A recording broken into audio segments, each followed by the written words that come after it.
नमो नमो विद्यार्थियों, कैसे हैं आप लोग। आशा करती हूँ आप स्वस्थ होंगे, मस्त होंगे। हम आपके लिए लेके आए हैं समास प्रकरण भाग 4। इसके पहले हम लेके आए थे समास प्रकरण भाग 1, भाग 2 और भाग 3। आपको हम पढ़ा चुके हैं। देखिए समास प्रकरण भाग 4 हम 5वें नंबर के समास पे आ गए थे, द्वंद्व समास। द्वंद्व समास, इसके पहले हमने अव्ययी भाव समास, तत्पुरुष समास, कर्मधारय समास, द्विगु समास पढ़ चुके हैं। समास के भेद आपको बताया हमने, समास की परिभाषा और समास के मुख्य भेद, अन्य भेद, ये हम सब आपको बता चुके हैं। आज हम आपको बताएंगे 5वें नंबर का समास है हमारा द्वंद्व समास। द्वंद्व समास, तो देखिए द्वंद्व समास, इसकी परिभाषा संस्कृत में है उभय पदार्थ प्रधानो द्वंद्वः। उभय पदार्थ प्रधानो द्वंद्वः, उभय पदार्थ प्रधानो द्वंद्वः, ये आपको याद रखना है, उभय पदार्थ प्रधानो द्वंद्वः। तो परीक्षा में आपको आएगा उभय पदार्थ प्रधानो, द्वंद्व नहीं आएगा। आपको याद रखना है कि उभय पदार्थ प्रधानो कौन सा समास है, द्वंद्व समास है। तो देखिए हिंदी में इसकी परिभाषा है, इस समास में सभी पद प्रधान होते हैं। इस समास में सभी पद क्या होते हैं, प्रधान होते हैं, और दो या दो से अधिक संज्ञा शब्द विग्रह की दशा में च शब्द से जुड़े रहते हैं। कैसे जुड़े रहते हैं, इसकी पहचान है कि ये च शब्द से जुड़े रहते हैं। जब हम समास विग्रह करते हैं तो च शब्द इसमें जुड़ जाता है। तो ये आपको याद रखना है, च शब्द अगर आपको जिसमें भी दिखता है तो वो समझ जाना है आपको कि वो कौन सा समास है, द्वंद्व समास है। तो देखिए कुछ हम सामासिक पद और समास विग्रह आपको समझाएंगे। तो देखिए सामासिक पद है राम लक्ष्मणों, राम लक्ष्मणों। तो इसका समास विग्रह हम करेंगे रामश्च लक्ष्मणश्च, रामश्च लक्ष्मणश्च, राम और लक्ष्मण, राम और लक्ष्मण, इसके दोनों पद है ना, दोनों पद क्या है, प्रधान है, राम और लक्ष्मण है ना, दोनों पद क्या है इसके, प्रधान है। च लगा कि नहीं, च इसकी क्या पता है कि च से जुड़े रहते हैं, च लगा है। अब देखिए पितरो, क्या है ये, पितरो अर्थात माता पितरो, आपको परीक्षा में पूछ सकता है। तो पितरो, तो क्या लिखेंगे हम समास विग्रह जब करेंगे तो माता च पिता च, च लगा, द्वंद्व समास है, च जहां भी लगे समझ जाइएगा द्वंद्व समास है। उभय पदार्थ प्रधानो, उभय पदार्थ प्रधानो, याद करा दे रही हूं मैं, उभय पदार्थ प्रधानो। तो देखिए च लगा है माता और पिता।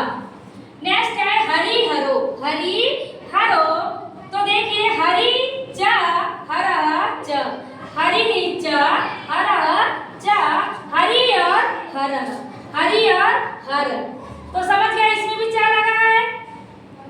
देखिए कुछ ही उदाहरण बता रही हूँ मैं, कुछ ही सामासिक पद है और समास विग्रह करके बता रही हूँ, बाकी आप लोग नोट कर लीजिएगा अदरवाइज दूसरे समास।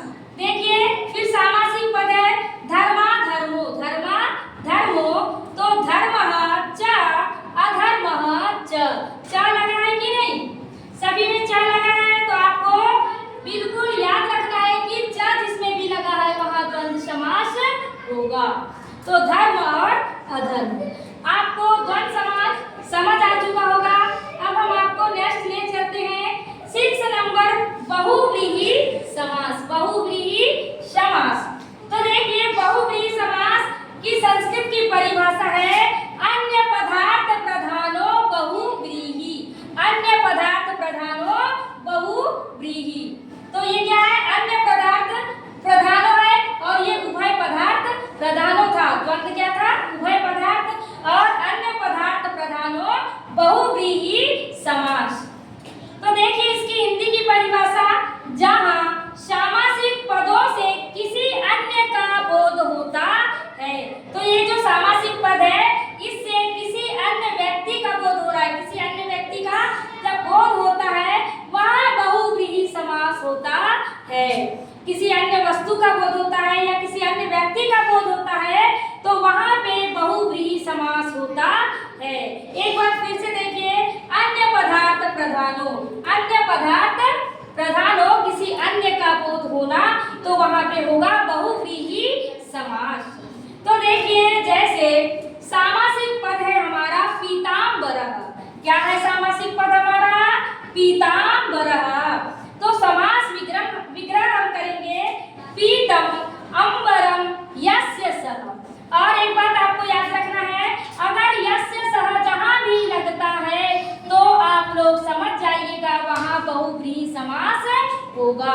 जहां भी समास विग्रह जब आपको आता है परीक्षा में और समास का नाम पूछता है और यस्य सह जहां भी लगा है तो आप लोग कंफ्यूज ना होइएगा, वहां पे बहुव्रीहि समास लगेगा। समझ गए?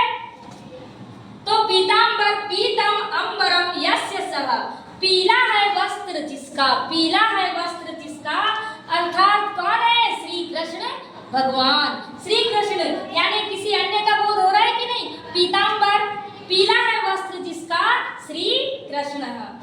फिर है दशाननः, दशाननः, तो आप लोग द्विगु समास नहीं लगाइएगा 10 देख के।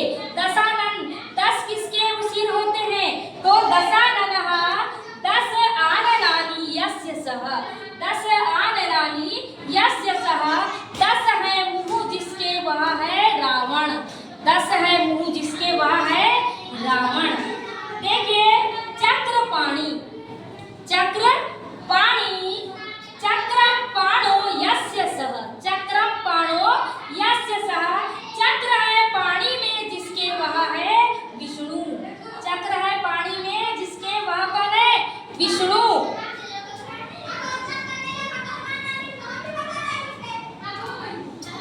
चंद्रशेखरः, चंद्रशेखरः, चंद्रशेखरे यस्य सह, चंद्रशेखरः, चंद्रशेखरे यस्य सह, चंद्रमा है सिर पर जिसके वह कौन है?